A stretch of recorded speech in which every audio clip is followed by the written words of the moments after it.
Halo, perkenalkan nama saya Endang Karna Padang dengan NIM 1905111280 Program Studi Pendidikan Masyarakat dengan dosen pengampu Bapak Dr. Sumardi MSI dan Ibu Yuka Marslinda Anwinka SPD MPD.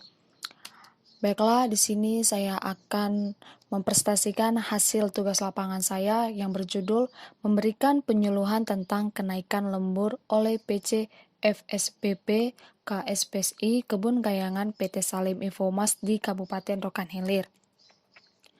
Adapun tugas lapangan yang saya lakukan yaitu yang pertama, analisis situasi, inovasi yang dilakukan di PT Salim Infomas, identifikasi dan perumusan masalah, tujuan, manfaat, sasaran, kajian teori, lokasi dan tempat, dan yang terakhir susunan organisasi. Selanjutnya, analisis situasi. Serikat pekerja merupakan salah satu bentuk hubungan industrial di mana pada Undang-Undang Ketenagakerjaan Nomor 13 Tahun 2003 tentang Ketenagakerjaan Pasal 1.16 yang berbunyi, hubungan industrial adalah suatu sistem hubungan yang terbentuk antara para pelaku dalam proses produksi barang dan jasa yang terdiri dari unsur pengusaha, pekerja atau buruh, dan pemerintah yang didasarkan pada nilai Pancasila dan Undang-Undang Dasar Negara Republik Indonesia pada tahun 1945. Bukan hanya antara pekerja dan pengusaha, pemerintah juga termasuk ke dalam hubungan industrial. Baik pekerja, pengusaha, dan pemerintah memiliki fungsi yang berbeda-beda dalam melaksanakan hubungan industrial ini. Pemerintah dalam hubungan industrial, di mana pemerintah berfungsi sebagai pihak yang menetapkan kebijakan, memberikan layanan, melaksanakan pengawasan, serta memberlakukan penindakan terhadap pelanggaran-pelanggaran yang ada bila mana menyalahi peraturan perundang-undangan ketenagakerjaan. Selanjutnya, inovasi yang dilakukan. Adapun inovasi yang saya lakukan yaitu melaksanakan penyuluhan lembur untuk karyawan PT Salim Perkebunan Kayangan, dan agar inovasi yang saya lakukan itu karyawan PT Salim Infomas mendapatkan lembur yang sesuai dengan jam kerjanya atau jam yang sudah disepakati. Selanjutnya, identifikasi masalah. Adapun identifikasi masalah yang saya buat, yang pertama, apa yang dimaksud dengan PC FSPP KSPSI Kebun Kayangan PT Salim Kayangan? Yang kedua, bagaimana inovasi yang akan dibuat di dalam spesi Kebun Kayangan ini? Dan yang ketiga, apakah diadakan penyuluhan tentang lembur bisa membuat perubahan yang ada? Selanjutnya, tujuan. Adapun tujuan yang saya buat dari analisis ini yaitu yang pertama, mengetahui lebih jauh tentang spesi Kebun Kayangan PT Salim Infomas Pratama, dan yang kedua, bisa mengetahui inovasi spesi Kebun Kayangan PT Salim Infomas Pratama ini, dan yang terakhir mengetahui lembur yang ada di perusahaan tersebut.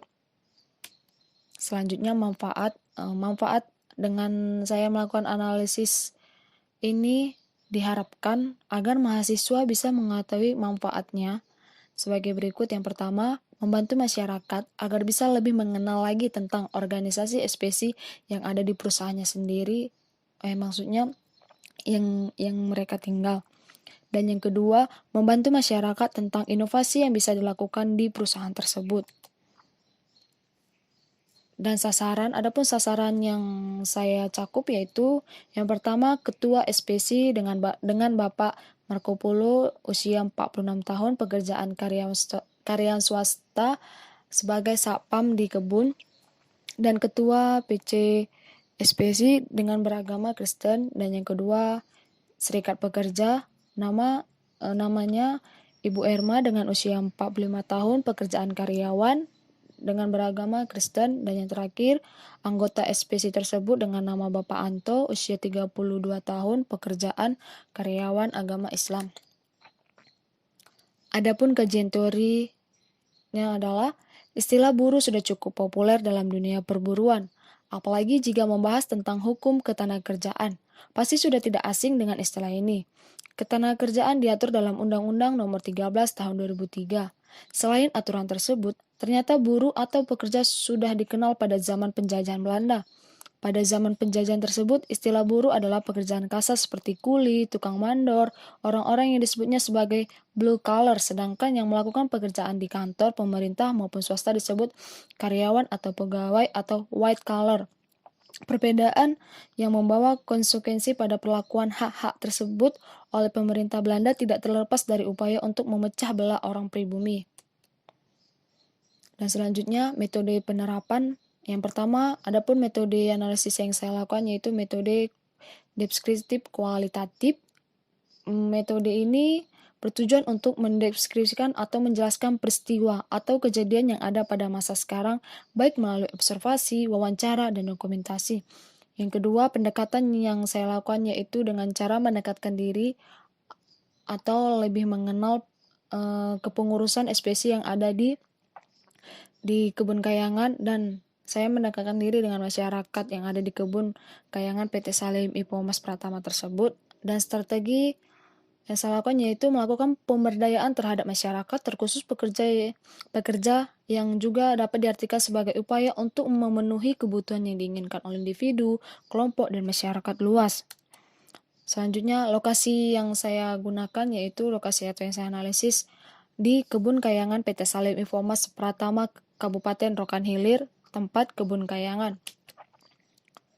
Susunan organisasi yaitu ada ketua, bendahara, sekretaris, dan anggota perangkat SPC. Baiklah, ini ada lampiran foto wawancara. Mengapa saya mengambil dengan gambaran screenshot? Karena di tempat yang saya analisis, di sana COVID lagi melonjak, jadi saya melakukan wawancara dengan VC, dengan bertanya melalui virtual. Baiklah, sekian dari hasil presentasi saya. Apabila saya ada salah kata, saya mohon maaf. Terima kasih.